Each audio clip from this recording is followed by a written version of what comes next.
Hi, everybody. Good afternoon. Good morning, wherever you are based. Welcome to Hotel Tech Academy 101 and a series of 6 online events created and produced by Journey.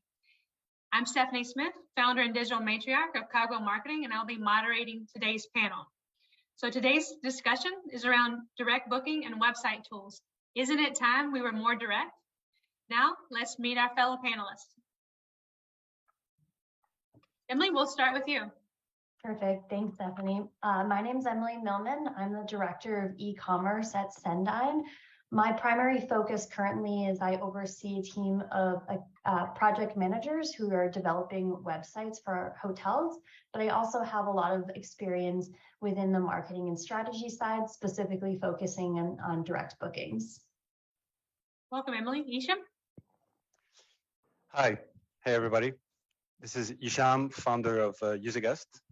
We are a direct booking tool. We help hotel websites boost their revenue through a series of personalized incentives. My background is quite a bit marketing specific, so very happy to be part of this panel with past experience at Expedia, also in marketing and well, performance marketing specifically. Welcome. Fiona? Hi everyone, my name's Fiona. I head up marketing at the Hotels Network. My background's always been in marketing for 25 years, a majority in the hospitality industry, on the OTA side of things, and in the past 10 years on the hotel tech side of things. For those of you who don't know the Hotels Network, we're working with over 16,000 hotels all around the world, helping them with to grow their direct channel, starting first with analytics and benchmarking, and then giving them the tools to act on those insights, and focusing a lot of what we do is around website optimization and conversion optimization, something I'm passionate about. So very excited to be joining the discussion today. We got a lot of differing backgrounds. It's going to be a great discussion. Kent? Hi, everyone. My name is Kent Schnepp. I'm the program director for Cloudbeds Amplify, a program specifically designed to help properties generate more direct bookings. I'm excited to be here. My background is over 20 years of experience working with small independent properties to help them market online. Perfect. And last but not least, Christian? Yeah, hello, good afternoon and good morning, everyone. My name is Christian Lepom. I'm a Chief Operating Officer and Vertical Booking as a title, and Managing Director as a matter of fact. So I'm in charge of the Vertical Booking product, which is a full CRS solution, so Booking Engine, Channel Manager, GDS connection. We are part of Zucchetti Group, which is one of the biggest, also the biggest IT company in Italy. I've been working for the company for more than 7 years now, and previously I've been mainly in charge of distribution and revenue management for hotel groups or representation companies I was working for before joining Vertical Booking. Perfect. Well, this is going to be a great discussion today. So as we get things kicked off, there's been no shortage of discussion around the OTA versus direct booking war. But when we talk about feasibility and hotels that might have smaller marketing budgets, is it possible to win this war? Yes, no, it depends. Let's hear from the panelists if this is a war that can be won. Emily, we'll take it to you. Perfect. So to kick it off, I'd say yes, a small hotel can win, but they do need a defined strategy and a defined target market. That's a good place to start. I would add something specifically to where the war starts. It's really about before we even get to the website, maybe it's the moment to speak just a bit about the acquisition. So how do we get people to the website? And the answer is always yes. I think hotels always have this misconception they cannot compete against Expedia, Booking.com, but there's ways to do it with small budgets even. There's the basics, covering your brand terms on SEM, doing remarketing, a bit of display here and there, or meta. So those are easy wins that hotels usually try to avoid doing, and they let the OTAs invest in this kind of marketing, the acquisition marketing. So, but that's, I think, where the war really starts. That would be a quick win. And then obviously optimizing the website, there's so many things that can be done and creating the good, that proper guest journey. I would say maybe it depends on the definition of war, and maybe there isn't a war, because if we think about an optimized and distribution mix, maybe it doesn't have to be 100% direct bookings. So maybe it's not a war, or maybe it's a series of battles. And maybe the first thing, especially if you're a small hotel, that you start by winning the first battle. So you take a specific area, see where you can improve. Maybe it's price disparities, whatever it is, and start, especially if you're a small hotel and not a Hilton, that you start by winning some small battles, and then gradually maybe you will win the war later down the line. Yeah, I think a lot of people are looking for that one magic bullet to solve all their problems, right? And it's not as simple. Doesn't exist, no. No, the silver bullet doesn't exist. I think Fiona makes actually everybody's made a really good point so far. I mean, strategy is certainly the critical component of this, the foundation. But I really question the concept of a war, right? I think, a healthy property would have a unique, revenue mix that works for their business. And every single property is going to be different, right? Of course, the direct channel is going to be a major component of that. I mean, I think in general, the perception of the direct channel is it's less expensive. Of course, the property owns the guest experience a bit more, can control the guest experience a bit more. And then the property actually owns the guest data to a certain extent, because we all know the OTAs somewhat obfuscate the amount of data that the property has access to. So I think it's a business decision, right? At its core is like, well, what is the property comfortable with, and what's the performance metrics of the individual property, right? If a property's operating at, let's say, a low occupancy rate, majority of their reservations are coming in through OTAs, well, yeah, direct channel obviously makes sense. Or maybe conversely, they're operating at a high occupancy rate and the revenue mix is 50-50 and they're looking to maximize profits. Well, yeah, then more emphasis should be on the direct channel. But back to your original question, Stephanie, I do think, it can be won. It takes hard work, right? There is no silver bullet to this. It takes a concrete strategy, and it takes management day in and day out, and a lot of education. And unfortunately, the smaller properties, we all know this. Typically none of these properties got into their business to become digital marketing experts, right? Or to become conversion optimization experts. They're focused on guest experience and managing their business and doing all these other things. And so it's a difficult proposition for them. And I think it's up to us as let's call it industry leaders or industry thought leadership to provide them with the knowledge that they need in order to make educated decisions about how to influence the direct channel and what they need to do. Christian, something you want to add there, or what do you think? I mean, I totally agree with Fiona that I don't think it's a war, right? You have to see your mix, you have to keep the balance, and of course, smaller properties have to look to, from my point of view, to increase the direct bookings, because often we see they depend too much on OTAs from my side. There are two important things. One, Kent mentioned, it's education, because if you look during COVID, I think we have seen a big increase on direct bookings also for smaller properties, because probably the customer behavior changed a little bit. They looked for more detailed information about healthy measures and stuff like that. And my impression is that lots of independent properties, they haven't taken advantage of that. They've lost those clients again, because they are not, how can I say, they are not aware of the possibilities that they have to attract direct clients, because it doesn't, how can I say, you don't need to be the biggest expert. There are tools now that can help those independent properties to have what they first of all need is to have the data, to know where to invest, how to invest. And there are, as I said, tools where you don't have to be the biggest expert. You don't have to spend half a day on that kind of activities. So it's education, the properties, we have to make them aware of the fact that they can manage, they can, if it's a war, they can win it, or at least they can win some battle. And then the second thing, as I said, is to have tools, easy access to data, to develop a strategy to see on which markets to invest, where to invest, and so on. Yeah, I think there's some common themes that are kind of coming into play, like looking at your individual hotel, your individual market, and then define what your goals are. What does that revenue mix look like, or channel mix? So what does that look like? Anybody have anything that in terms of goals that they would be setting against channel mix or revenue mix? Just in general?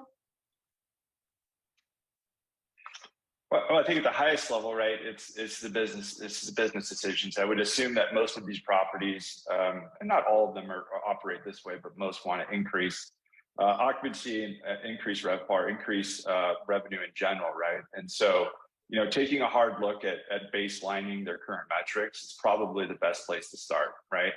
And it surprises me, like, how many properties we speak with where they really don't fully understand what their channel mix is. They just, they're operating at a different level. It's difficult a lot of times, depending on what systems they're using to really evaluate that and understand what that means in terms of their budgets and in terms of their margins. So I think, for every property, back to the education theme, like the first thing is truly take a hard look at it, right? And say, okay, well, what currently exists today? And then setting goals around that, right? I mean, it's all about incremental gains. I think we all know that in this industry, and especially direct bookings. How do I make small adjustments now that lead to that snowball effect that's going to improve my direct channel as much as possible? And then, once you understand what it is what your goals are, then it's starting to formulate that plan. Where do I need to position my marketing budgets? What's my budget breakdown in terms of activities? How much do I want to funnel into, let's say, Meta, for example? How much do I want to funnel into SEM, retargeting, whatever it may be, right? All of those pieces come into play. And you can start to model out, and to Christian's point, I mean, there's a lot of tools out there that allow us to get, to understand what those models look like and what potential outcomes are. Yeah, I think taking that baseline analysis is obviously a good place to start. Where are you and where are you trying to go from there? Fiona, anything? I think this is probably speaks to, do you have anything you want to add there? Yeah, we're very strong believers of starting with the analytics, understanding how you're performing.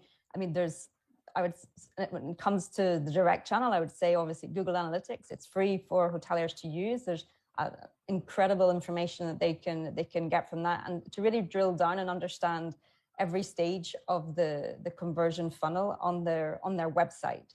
And then take it a step further by not looking only at your own performance, but taking it to benchmarking and looking at how your KPIs across all the KPIs specifically related to the direct channel, how you're performing against different comp sets, maybe similar hotels to you in your destination, or similar hotels to you who are located elsewhere, or a handpicked comp set, or whatever. But you can really drill down to see where the opportunities are for you to improve, where you're underperforming, where there's things like quick wins. I think Hicham, you mentioned about quick wins of things that you can do to really make a difference to your conversion. Because I'm not only thinking about overall conversion, there's a conversion from your homepage into your booking engine, and then there's a conversion rate within the booking engine. So maybe your booking engine's converting really well, but the issue is that people are landing on your homepage and they're bouncing and they're not actually even getting into the booking engine. So by doing the analytics and by doing the comparison, you can really identify where is the issue, where are you losing the visitors, where are they dropping off, and where do you need to prioritize, where to take action. Yeah, looking at the two different conversion points, I think is key, because you have to understand where in your funnel you might have something that's broken, and where can tech potentially help with one additional of those pieces. And also using filters to understand maybe your conversion rate's fine for UK guests arriving on your website, but guests from Germany aren't converting. So, dicing and slicing the data and all the different things to see, instead of looking at overall, because overall metrics in general don't give you a lot of insight. It's only when you drill down into the detail that you can really get value and know where you have to make a change. Yeah, Fiona, and I think to add just understanding that path to purchase, right, within each of those. I mean, we all know that like the path to purchase isn't like a linear process, right? And I think especially smaller properties, like they're always thinking last click, right? That's what their focus is, right? Like, what was the last action that they took that actually generated the conversion or the booking, right? And that's not the reality of it. So understanding like that marketing mix to a better extent, I think, is one piece of it. And then assuming you've worked that out and you have qualified traffic flowing into your website, then there's the other piece of it. Like, how do you actually get those conversions on your website? And what are the things that you can do? And I think that's like an interesting discussion as well. But I don't think you can talk about one without the other. So Hicham, you made a really good point at the beginning. It's like, it's really difficult to talk about the things that you can do with your website and your booking engine without talking about the traffic that's coming to your website and your booking engine first. Yeah, you just said it perfectly. It comes down a lot of the time to, is the traffic qualified or not? Is this user, this specific user does have an intent really to book, or they're just browsing? So coming back to what Fiona just said, there's two different conversion rates that we really need to look at. So, well, whether you call it conversion rate or not, or click-through rate from the website to the booking engine, that's a big portion of, is your website actually made in a way to convince users to move a step further? Or you really making the right first impression? And how you treat each market differently, each offer working for all markets, or one offer works well for this market and the other one. So I think it's, if you break it down that way and you have all the analytics and you understand really the path, you understand whether your traffic is actually qualified or not, or you're having a huge bounce rate. And so that starts I think the strategy should start from that first. Aligning the website with the booking engine, or the metrics making sense. Am I sending enough traffic from the website to the booking engine? And then you can start looking at really conversion rate optimization at the later stage. Absolutely. Emily, something to add there? I was actually going to make a slightly separate point, but I agree with everything that everyone's saying. As it relates to the booking or the utilizing OTAs as well as direct bookings, I think Fiona made a point that almost every hotel is going to need to have a combination of both. And from a digital marketing perspective, we tend to look at the blended conversion rate. So, or the blended return. So of course, direct bookings, you're going to have a high return. That's the ultimate goal there, versus a OTA booking is going to have a lower return because of the commission. But a hotel should set a goal of what their blended return will look like. And that's going to help define what that overall business goal is. How much inventory would you want to give to the OTAs versus how much are you going to try to get via your direct booking channel? Absolutely.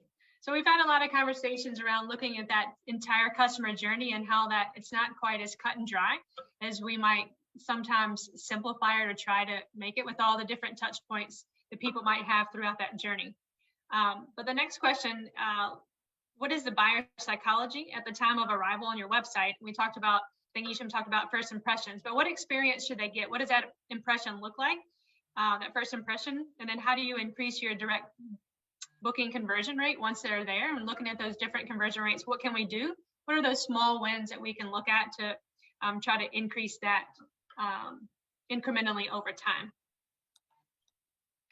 I think a good place to start is really to understand the psychology of the purchasing process, right? And I think of it in three buckets, right? At the very top of the funnel, you have that dreaming phase.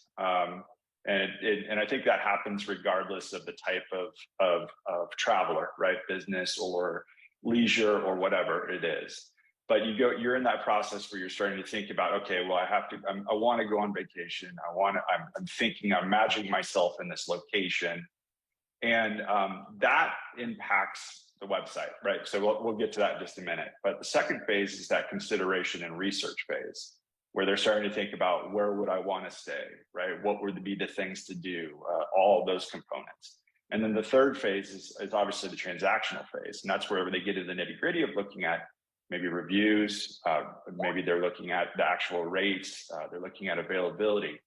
And so when you think about it through that lens, right, the website becomes, and your booking engine obviously become critical components of that. And for our customers or anyone we work with, like the first thing I think about is creating a website experience that tells the property story and enables the individual traveler to be able to imagine themselves staying there, right? I think that's a critical piece to the equation.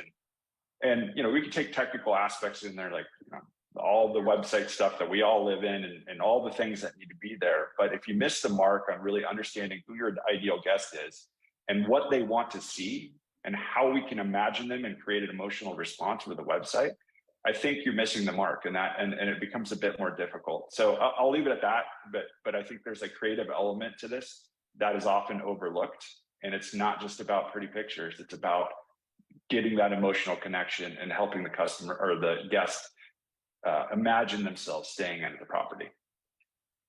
Yeah, and creative can be so subjective. What were you going to say, Emily? I agree with Ken completely. I think the experience the user gets when they get onto the website should really be defined by what stage they are within the travel purchase funnel. I think also where they come from. So a website, of course, the ultimate goal should be to convert booking, but it has a lot of other secondary goals. Maybe they want to make a reservation for a spa appointment or for a restaurant to see menus. So if a user is coming to the website via a different channel, the content that they're looking for when they get there is going to be different than someone who's maybe in the dreaming stage. They just want to see videos and pretty pictures. So really understanding who your guest is, where they're coming from, and what point of the process they are in planning their channel or their stay will really depend on what they should be served on the website. And I think a key point of that is personalization on the website. We're all used to, Amazon and Netflix and having curated content specifically for us. And that is really how hotel websites should be evolving. Yeah, I 100% agree on that. That's definitely an area that we've seen has given really good results and big impacts on the conversion rate. When I think about a visitor arriving on the website, I sort of think that they, in their mind, they're probably trying to answer, no matter whether, whatever reason they're traveling for, there's probably 4 questions that they're trying to answer. So like, is this the right hotel? Like, have I landed in a good hotel? And things like reviews obviously are critical for that. But is it the right hotel for me, for my needs? And also, it's not I wouldn't think of the profile of because I'm a person, but if I'm traveling to a hotel next week to stay at a conference for work, or if I'm traveling at the weekend with my kids, my needs are totally different. So my needs in terms of Fiona Gillen, it's not something static. It totally depends on each specific trip. I also think is it the best price? Am I getting good value by booking direct, which is obviously critical for the hotel website to confirm. And then the same as what Kent was saying, it's about trying to imagine what sort of experience am I going to get at the hotel? Is there a spa? Is there a hotel? What is the ambience of the hotel, and what can I really expect from the experience? Because it's all about dreaming. It's exactly as what you were saying, Kent. It's all about part of the holiday. Sometimes is actually more fun booking it and dreaming about what you're going to do and imagining how amazing it's going to be. And that I think it's a creative side of things that has to be communicated as well. Yeah, Christian, you want to have something you want to add there? Yeah, I mean, I totally agree with you. And the challenge probably is really to present something custom to the client. So to understand where is he coming from, what is he looking for, and then based on what the expectations are, showing what he's looking for, which is easy to say, probably more difficult to do. But I think this is it's probably not yet reality, but this should be or will be the future. So even with artificial intelligence or whatever technology we can use, this is where I think we should go to, both on the website and then on the booking engine, of course, same thing. So be able to offer what the customer is expecting. I know it sounds nice, but I think this is really where we are going to, and there are companies and tools that are working on that. I don't have much direct experience, but that's certainly a very interesting thing we're going to. Then coming to the smaller hotels, sometimes we can even start with the easier things. I would say sometimes if you look around on certain websites, it's kind of astonishing. They are trying to tell a nice story, but then if you want to book, you don't know where to click. It's a very, very stupid thing. So that's why I say education is very important. It's not, I mean, I often do searches. I'm traveling a lot, and I often look what is, for example, what are the OTAs telling about this property? What is the property telling me? How can I book? And as I say, for smaller properties, it's sometimes it's a pity, but it's really how can I say? Yeah, education that we have to do probably with the properties in order to make them work better. And then yeah, that's it basically. I think Christian, that's it. Oh, go ahead. Sorry. I think the education piece is key, especially talking about what we talked about earlier, like understanding your target market, not being all things to all people, right? So, Hicham, what would you like to add there? Well, just maybe a slightly different approach. Like, well, if you look at it from a very pragmatic way,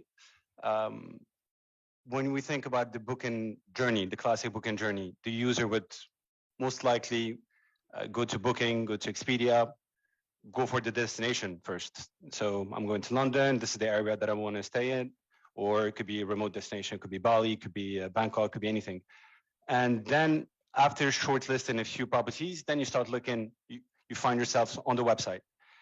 And if you look at it from that's what I mean to be very pragmatic is. They've shortlisted a few hotels and then they visit that hotel website. That first impression is everything. Is what are we trying to achieve at that specific moment? Is you've said it perfectly. We need to personalize as much as possible that experience and show them something they're looking for on one side, but also we need to show that, well, they get a better deal by booking direct. And that first impression is everything. Is a lot of people do think that the non-industry people, I would say, think they get a better deal at Expedia and Booking. So just whether it's the loyalty programs, Genius, whatever it is. So it's that unique chance that you have to show the user, the first-time visitor, hey, actually, well, if you book with me, you get X, Y, and Z, you get a free benefits, or you get this, or free upgrade, and I can personalize a bit more your experience. So the combination of those two things, that's how you can really push, I think, users so you make it to the next stage. And maybe they didn't consider you at that point as a booking option. Maybe people, and I think it's a very valid point that Emily made as well. Well, people do visit the website for other reasons. They want to double check, well, the address or see more pictures, making sure that they're making the right decision and they're going for the right hotel. If one hotel is a better website than the other, maybe you go for hotel A rather than B. But there's that specific first impression and making sure that you're convincing them right then. I think it's a very strong, can have a strong impact on your bookings. I think you make a good point about the psychology related to what people think about, like, can I get a better deal on the OTAs because they're marketing dollars. When you look at a small individual hotel versus, the type of, commercials you've seen with Booking, like how do you compete against that? And understanding that piece of psychology is certainly key. And if I can add, and when it, sorry. Go ahead. Yeah, go ahead, Christian. I mean, once you got that client because you're saying, okay, you have the benefits, better price, you book here, then you have to be, how can I say, during the booking process, once he goes on the booking engine, then you have to be very clear with what you're offering, because this is another thing I can see that sometimes it's not really clear if I have the same services that I would have booking on an OTA, to have the same cancellation policies as I have. So this is another thing which looks quite simple, but I always do that kind of check when I book around, and it's really astonishing that there's still so many situations where you're not fully clear if the offer you get there, even if it's a lower price, is really the same as you have on the OTAs in terms of conditions, services included, and stuff like that. So in terms of experience, coming back to the question, when we are in the booking process, then it should be very, very straightforward for the client.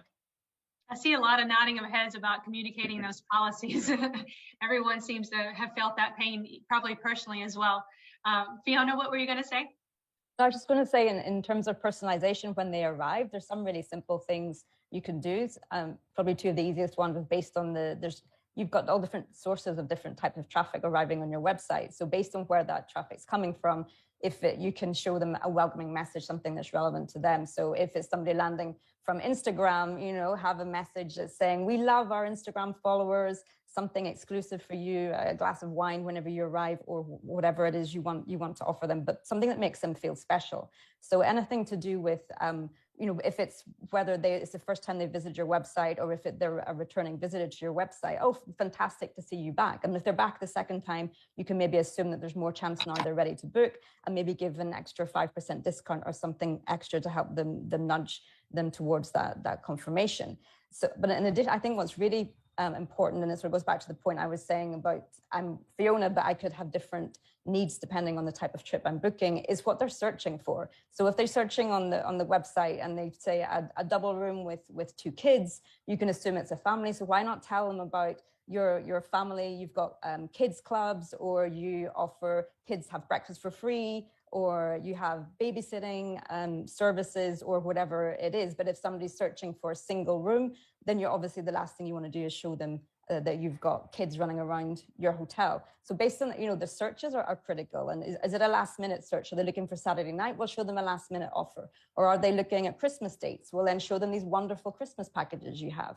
So I think two of the simple areas to do is based on the source where they're coming from, that you personalize it. And then above all, based on what they're searching for, that you show them relevant messages so that they think, okay, I've come to the right place. This is where I should be. This is where I need to stay. As a quick reminder, we are recording this live, but I do want to give a shout out to Mehmet. He said, thanks for everybody on the panel for joining and sharing your insights. I think it's been a good discussion, but just a quick reminder that you can ask questions, and we'll try to get to those throughout the rest of the event. So drop those in the chat if you have any specific questions that you want to ask anybody that's sitting on the panel today. So before we move on to that last question, I do want to ask, we've talked a lot about personalization. I think even Christian mentioned it. If you're a smaller hotel with a smaller budget, is that personalization journey, being able to personalize that content, whether it's about dynamic content, is that realistic? And today, do we have more low-hanging fruit we should be focused with in the short term? I feel like there's still this wide gamut of type of different experiences that we can put out there. Just like everybody really quick say yes or no, is like personalization, is it here for every hotel? Is it realistic for a hotel that's, a smaller independent hotel that doesn't have a breadth of service, but a breadth of money to spend, I guess you can say, on a fancy new website? What do you think, Emily? Totally. There's tools today that aren't expensive and offer that. Yeah. Okay, so Fiona says yes. Does anybody else say yes, or? Yeah, definitely. I'm going to say yes. I say yes. I say yes, but again, this comes back to the educational element. Like a lot of these properties don't know what those tools are. And I would say an alternative approach would be to truly understand who your ideal guest personas are. And if you are unable to utilize personalization tools, then a better approach might be to really focus on those ideal guest profiles and cater towards those instead of a shotgun approach, which is anybody and everybody. Do you might have anything that, what's some of the roadblocks to delivering this? Why do you think if it's so easy, why aren't people doing it? Other than education, just not knowing that it's out there. Time. Time. I think the approach of relying a bit more on analytics. I think there's a lot of decisions being made just by following a bit the norm, but each hotel can really focus on what's personalization really. So you can focus on just 2 things, your top market, your top 2 markets, and personalize that experience for just those specific markets, the ones that really move the needle for you. So I think that's available for everybody, just having access to the right analytics and making really decisions based on what you're seeing, based on numbers.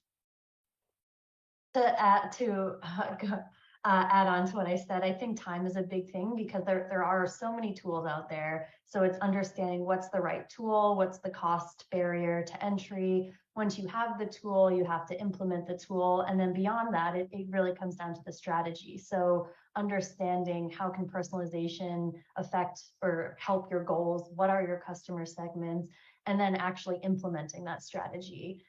So it is relatively, there's a lot of steps that go into it. So I think time and education, as we've all been saying, are the biggest components. But I think what we can tell the hoteliers compared to a few years ago, it's probably easier to have access to the data in a simpler way. You know, you don't have to be the super expert in everything. There are tools and there are more integrations, so you may not have to go into 10 different systems to pick something from here, something from there, because the integrations between the different systems, and we're all doing, let's say, different pieces of that whole, business for the hotels. And so this is something that we should make them understand. It still takes time, of course, to work on that, but it's much easier than it was a few years ago because of the integrations we have and the aggregation of probably of information, which is better than it was. At least, I mean, I was working 10 years ago in the hotel group. I think it's much different nowadays compared to that time. Definitely, I think you mentioned. Sorry, you mentioned one of the blockers could be, no budget. But if it's a small hotel and they focus on conversion instead of spending more on their marketing acquisition campaigns, they can even reduce their marketing acquisition campaigns. And if they improve the conversion rate, then they're going to generate more revenue. So if you're implementing these tools that can easily increase conversion rate by 20%, 30%, 40%, and they're maintaining their marketing budget, they're not spending any more, then the increment revenue they're getting from that additional conversion rate, more than covers 10 times, 20 times what the cost of the tool is. So I don't think we should look at what a tool costs. I think we should look at the return on investment of using that. I think we also have to understand too, though, that a lot of these properties aren't aware. Like, I mean, think about technology and marketing stacks, right? Do you have a partner?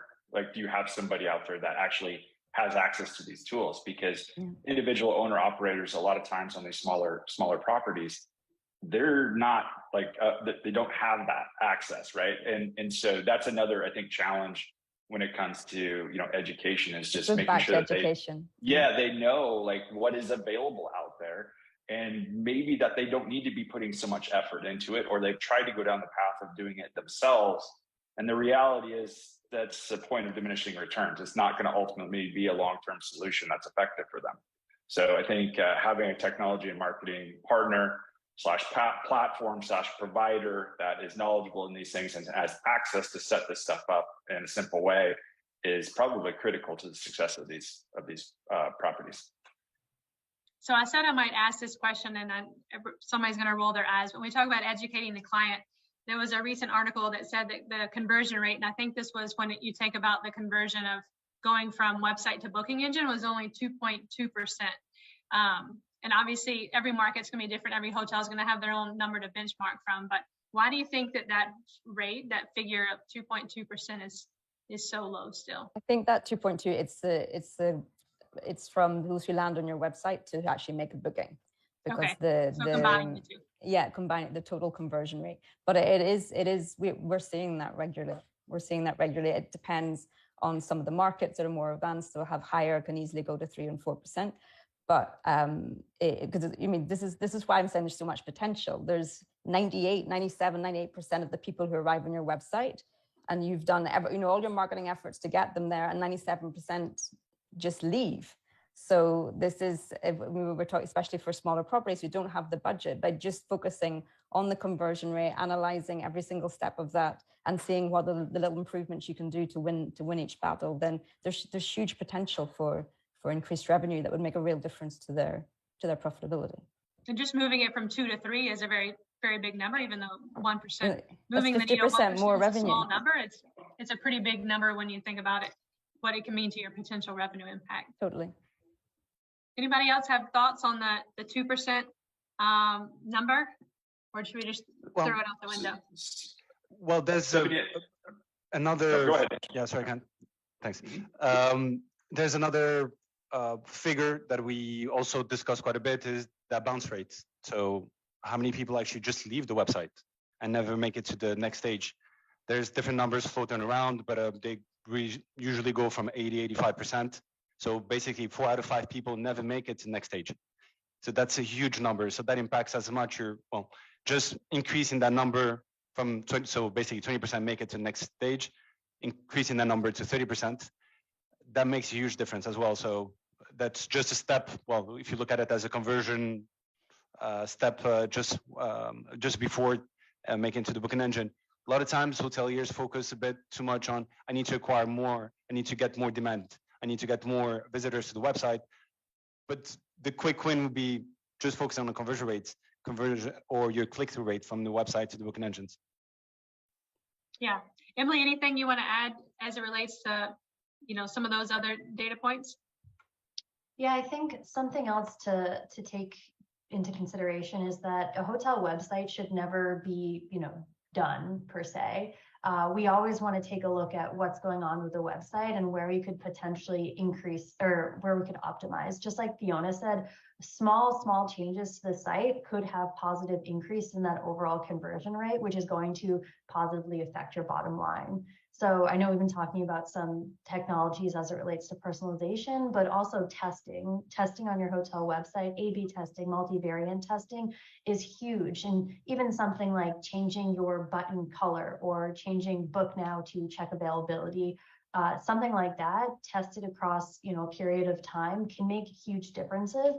And that is, you're not doing anything different with your marketing strategy. You're not trying to get new guests. You're just trying to make those small changes to convert more of the visitors that are already coming to your website. All right, we're going to move on to the third question. So, hospitality gets a bad rap about being kind of behind the times and having, a very disparate tech stack. So as we look into the future, how will direct booking and website technology evolve in the next 5 years? And Christian, we'll go to you first. I mean, I already probably anticipated my answer to this question. I think that we are going very much to personalization, custom offers based on where the client is coming from. That may be done with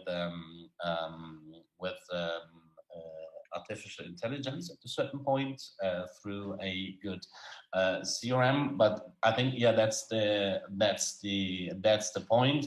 And more I don't know the numbers now, and probably more and more will be just on the mobile. Often when we look, and probably even the hotels, when we look at how's our website working, how's the booking engine, we are used, probably we are working in the, let's say, on the other side. We are still quite used, to look at the desktop version, but probably especially younger guests, they probably will never really have one. They do all from their mobile. So that's another point where probably hoteliers will have to have a stronger focus on, and where technology providers need to help them. Absolutely. Who else has some future predictions that they want to share? I can add on that. I also agree personalization is really, it's the way of the future. I think beyond the data that we have right now that can be used in personalization, which is, could be somewhat basic, from where the guests are coming from, have they been to the site before, are they part of loyalty? The future, I think, is in gathering additional data from multiple sources. So using CRM, using the PMS, using the POS of the restaurant or the spa, gathering data from wherever it lives for a guest and being able to utilize that and utilize that for an overall personalization strategy, I think, is the way of the future. Yeah, how do we get better at personalization versus where we are right now? And I think a key point is understanding your repeat guests. Talking about low-hanging fruit, like what should our conversion rate be for a repeat guest versus a new guest? Like being able to look at the data that way. Stephanie, I'd add one thing. And it's all in line with the same theme, but my view of it is that there's a big difference too between the way we look at, there's the website and then there's a booking engine. And a lot of times it's two completely different experiences. And I understand that those two pieces, I mean, they all have the same goal, but one's a transactional element and one's more of a marketing or top, like middle of the funnel sort of element. I think what we'll see over the next 5 years is more of a tighter integration between the two. And what I mean by that 100%, is, like, yeah. So it's just one size can't fit all for every single property on the IBEs. And so, even minor things like Emily was mentioning is like, contextual calls to action, right? And testing those and having multivariant testing on booking widgets and getting them into the IBE in the proper way, and then customizing the booking experience is something that we're sort of just scratching the surface on, I feel like right now. And the closer we get to integrating the website to the booking engine will open up a lot of opportunities for us to conduct real conversion rate optimization and more personalized solutions. So I think that's coming in the next 5 years. Yeah, be more like Amazon. Look at what retail does, and a much more seamless experience from start to finish, right? Absolutely. I think machine learning is key. I sit in the office and I sit beside, we've got a big data scientist team, and they have these huge computers and there's fans because they have to keep them cool so they don't explode.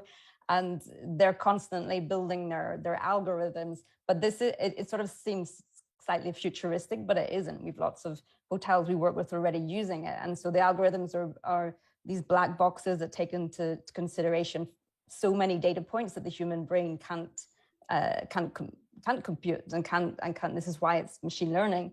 And based on that, it just opens so many opportunities. There's things about so taking the sort of segmentation further, it can be based on purchase intent. So the algorithm can tell this person based on where they're coming from, how they're navigating, what they're doing on the website, can show, is there a very low probability they're going to book a room today, or is there a very high probability? And if there's a very low probability that they're going to book a room, well, then you probably need to give them an incentive, some sort of extra gift or a discount in order to get them to confirm that booking, because otherwise they're going to just bounce, as you said, Hicham, and not make their booking.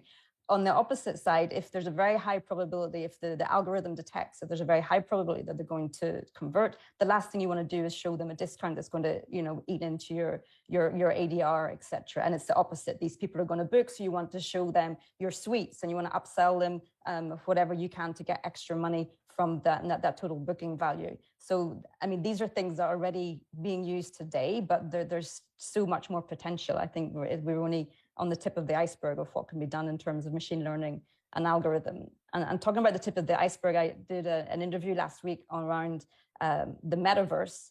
And I think it's sort of a buzzword at the minute. People are talking about it, but nobody really understands what it really is or how it could be applied to hospitality. But I think and I was interviewing as sort of an expert in the field, Simone Puerto, who is totally passionate about this, and this has been his life for the X number of last months. And even he's saying it's not going as fast as everyone thought it was going to be. And the actual reality of what a hotel brand can get from the metaverse today is probably very limited. But there are things, sort of obvious things, that are going to come much more quickly. So instead of having just a photograph that's showing what your hotel room looks like, whatever, you can, with the metaverse, there'll be ways to be able to give a much more immersive experience whenever they're still in the booking stage and before they actually go to the hotel, so that they can much more, it goes back to dreaming and imagining your experience at the hotel. So I think there's areas in the metaverse, there's simple things to do with this immersive experiences so that people can imagine being there before. I think also in the area of events, in the whole MICE area, virtual events, hybrid events, there's something that people are playing around with there. But yeah, we're definitely talking 5 years down the line. I think what he was saying as well is that the infrastructure is not there yet. So we gotta get the foundations right first, right? Yeah, and nothing's connected. Before we can add on to it. Yeah. He actually called it the multiverse, because at the minute he said it's so fragmented, it's actually it's making it really difficult. Yeah, and I don't think it's going to replace it. It's in addition to, right? No. He said it's an extra layer, and it doesn't replace the physical. It's right. Hicham, what were you going to add? I think in terms of technology, just going back, I think to ties everything together. I think, but coming back to Christian's point, integration and between systems and automation that's probably the big mindset that has been, change mindset that has happened in the industry. I think before every tool worked in silos and tried to do everything themselves. But I think now tools are coming together. All the tech stack, I think moving forward, every single tech provider will try to integrate with as many tools as possible. And the automation, the integration would allow for extreme high level of hyper personalization and would allow to create much better guest experience if you have everything tied up together. Your CRM, your PMS, your direct booking tool, website, and IB in one. I think that's that integration and automation between the systems would allow this to happen. I have a question in terms of, so we talked about like changing that booking engine experience, integrating our tech stack, things like that. Is there an opportunity to bypass traditional booking engines, like either through mobile apps or through social connectivity to give guests more options than just pushing them through website to booking engine, that traditional funnel approach? And who needs to lead that charge, you think, that technology charge? I've read quite a few articles on it recently. It's definitely becoming more, not mainstream, but it's being investigated. And maybe it should be the booking engines themselves that lead that charge forward and adapt to the way. I mean, you mentioned mobile.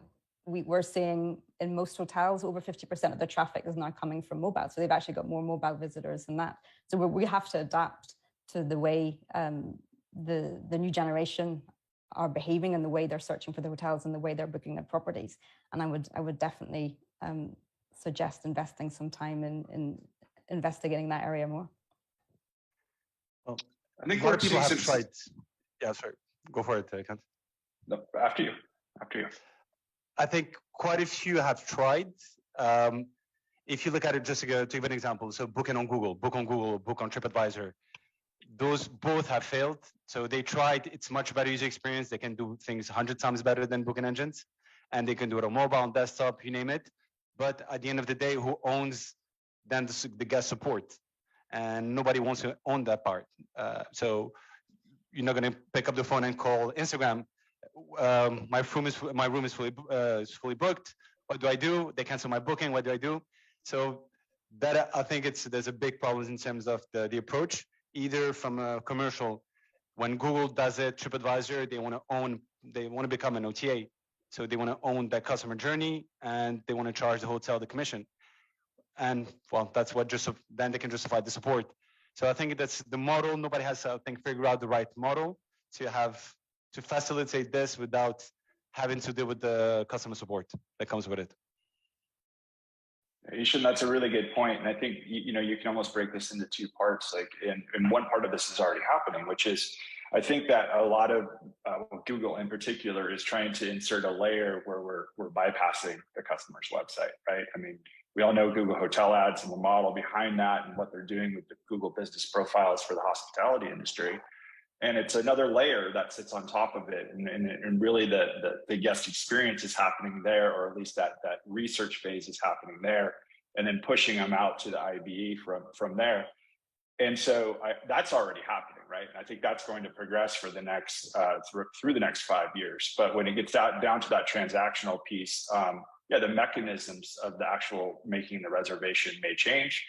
We're seeing some of that with like messaging services or things where it's just a different mechanism for capturing the reservation. But I think the more interesting part is really what the market's doing right now that kind of in a lot of ways makes the website a little bit less important. And I think that will be a trend that continues again in the near future. A lot of interesting perspectives. I mean, when we look at the tech stack within hotels, is there anything that's broken that needs to be thrown by the wayside, that needs to kind of, be broken into pieces or start over to help accelerate technology within hotels? Well, legacy PMSs. How about just but how about just the concept of PMS? Like, it's so fragmented. It's like PMS, website, IBE, CRM, like there's all these like disparate, like different parts, right? But it should just be a hotel management system. Like that's the way I look at it. And it should be one thing that works together in conjunction with each other and allows you to have this flexibility and do the personalization, do the testing that you need across the whole platform. So I think that's changing a tremendous amount. And I think we need to move more towards that type of a discussion than individual pieces of the puzzle. The other approach to that would be to have the experts in each area, and then it's all about integration so that they're really easily integrated, because it's quite difficult to be a master of all trades, you know. And maybe the other option is to go where you have specialists in all the different areas, but the key is they're perfectly seamlessly integrated, but they keep their speciality. Yeah, I think we're seeing a lot of partnerships in the tech space, so people can kind of cross partner. If you do have experts in one and you say, okay, I'll integrate with your tech, and then you integrate, and there's that cross, technology partnership piece of it. But to your point, I mean, you have to basically integrate with, what is there? I think I read there were 220 different booking engine options out there right now. So that's kind of mind-blowing. There's more. We're integrated with more than really? Yeah. Yeah, we have our list of booking engine integrations, and it's more than that. It's more than oh my God. Yeah, I think it's in the thousands. Yeah. That's mind-blowing. Christian, anything you want to add to that?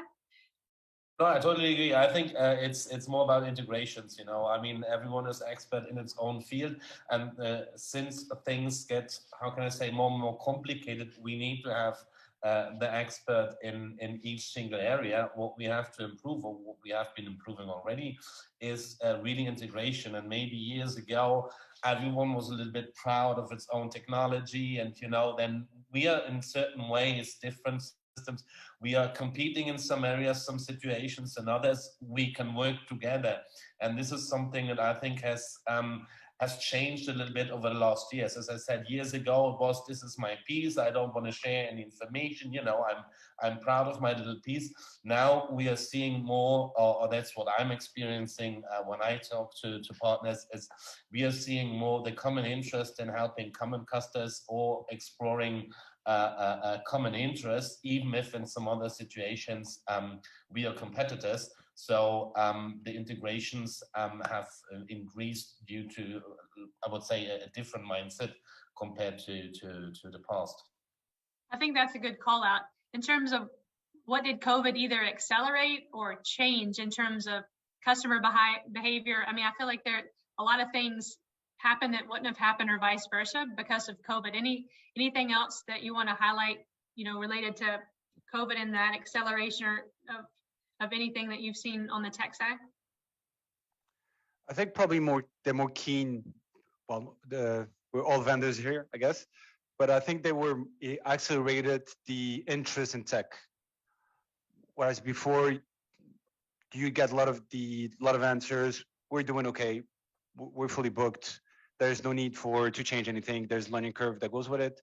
I don't want to place any system. So I think the fact that the reset, COVID in a lot of ways caused some kind of reset, and it changed a bit the mindset in terms of their willingness to try different tech and to adopt tech. They see, well, we've still seen the effects of COVID.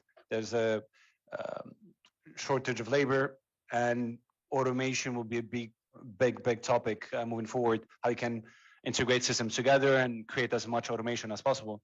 And I think that's moving forward. COVID caused a lot of that, so that hotels are thinking, and we need to move towards something that more tech. The system needs to be more reliant on better technology, more agile technology that integrates with different platforms. Yes, that's exactly what I was going to say. I mean, our industry is going through a crisis at the minute in terms of recruitment, and so many of the staff that were furloughed during COVID and then went and found jobs working in Amazon or whatever, we're having an awful difficulty trying to attract them back to our industry because of the unsociable working hours and everything everybody knows. So I do think we've definitely seen hotels more interested in technology because they've got smaller teams, they've got less staff, and so they're trying to avoid people filling in Excels manually and whatever it is, and trying to see how they can use technology to be more efficient and to produce better results with smaller teams. Yeah, I mean, I think that's a theme that we've all heard. And if they were complacent before, maybe that's a good way to put it. Then they're a little bit more. They're kind of more on their toes now. Emily, something you want to add there? Yeah, I think one piece on the technology side is the automation piece of it. So wherever possible within, marketing platforms or CRM platforms to really cope with the lack of time resources or people resources is just continuing the advancement of any sort of automation. That's really going to help from that side. Perfect. So if we look at the original question we talked about, can hotels with smaller budgets win that war? I think obviously having a tech stack, data analysis, understanding the entire customer journey, your target market, all of these kind of go into play, right? So what's the low-hanging fruit that hoteliers should be focusing on? If you had to do one thing, make sure you're doing one thing right today, what would each one of you say is the one thing that they need to get right first before you walk before you run type mentality?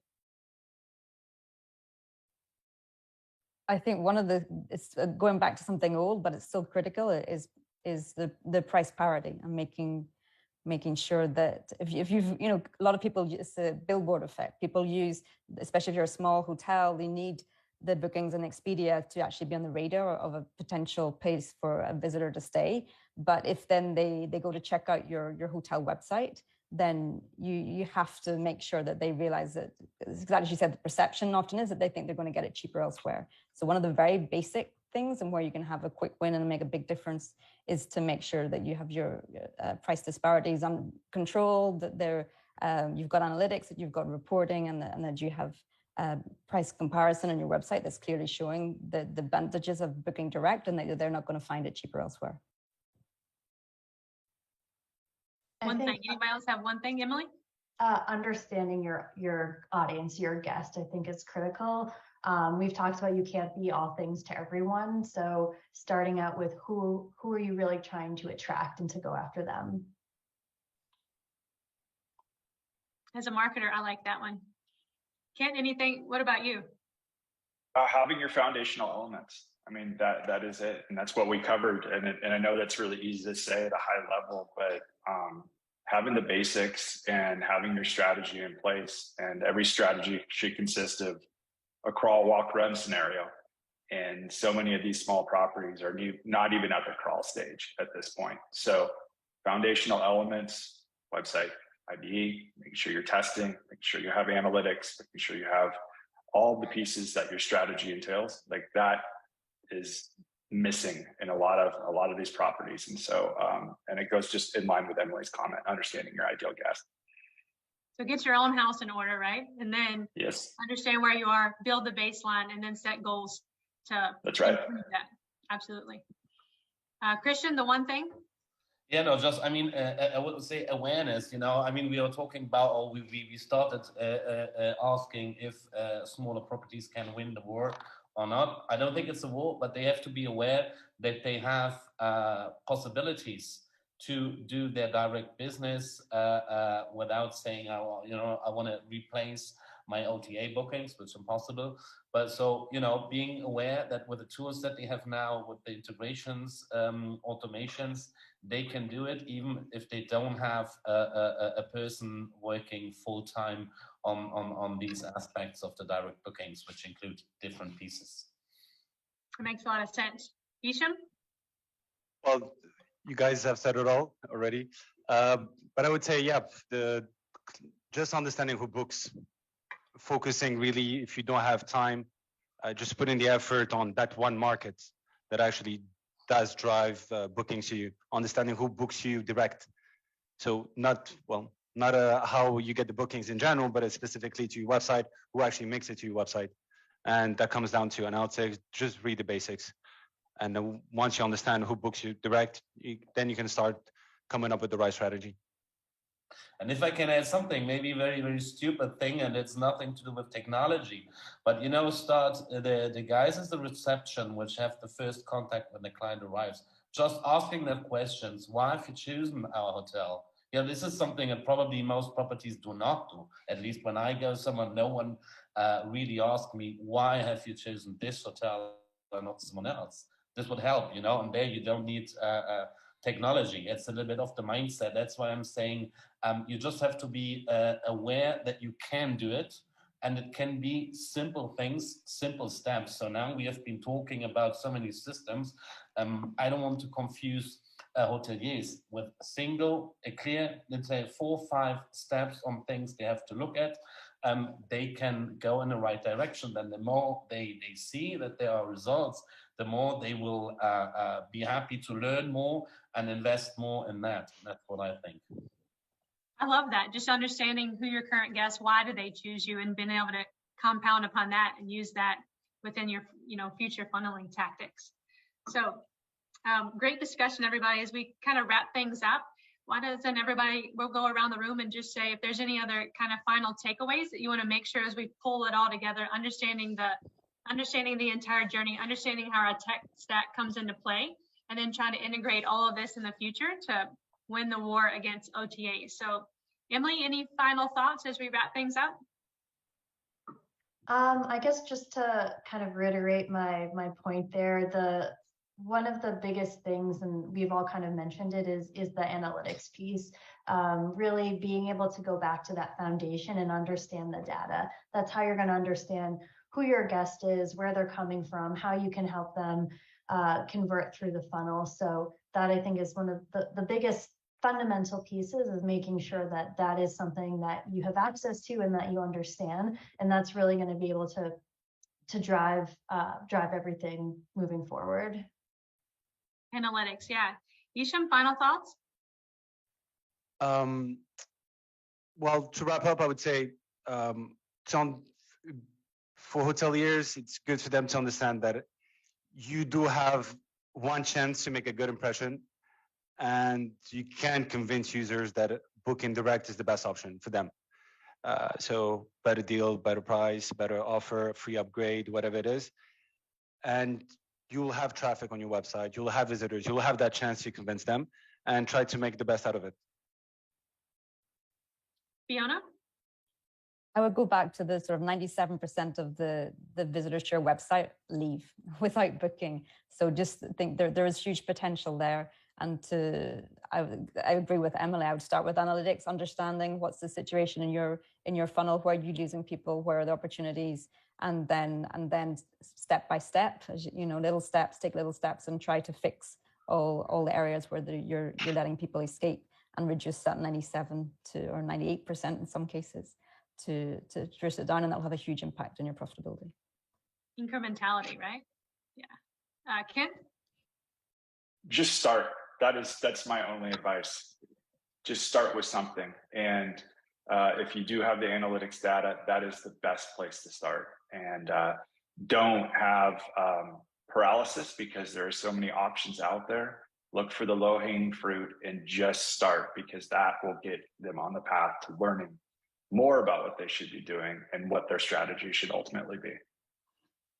I think there is a paralysis piece of it, because people are afraid, oh, if I use this tech stack, then I can't change it. It's too hard once I integrate it, right? And that plug and play model that we probably should strive for from a tech stack standpoint makes people probably sleep better at night. Christian? Yeah, what can I say? I would say kiss, keep it simple and stupid for both sides, for the hotels themselves, so they don't have to start doing things. When we talk about A/B testing and put the button left, right, they would say, who should I ask for doing that? My webmaster, what can I do? I would just ask your grandma to do some things, someone older to see if it's difficult or not. I mean, you can just start with something, even if it's not technology. Once you understand that it's a stupid thing, then you can look at doing that in an automated way and work on that. And the same when you present yourself to the customer, keep it quite straightforward and simple. Apart the first impression, the experience, but if you want to bring him the client to book, direct, then you have to make it very, as I said, clear, simple, straightforward. I would say ask your grandma, but also ask your kids, because they're going to give you a totally different perspective than what, so you can really understand the spectrum depending on your target I hate my market. grandma because I don't have kids, but of course, yeah. Or those recent college grads at work. So thanks everybody for watching. Thank you for Journey for helping put on this direct booking and website tools conversation. Isn't it time that we were more direct? Thank you to all the panelists. My name is Stephanie Smith with Cogwheel Marketing, and thanks for joining.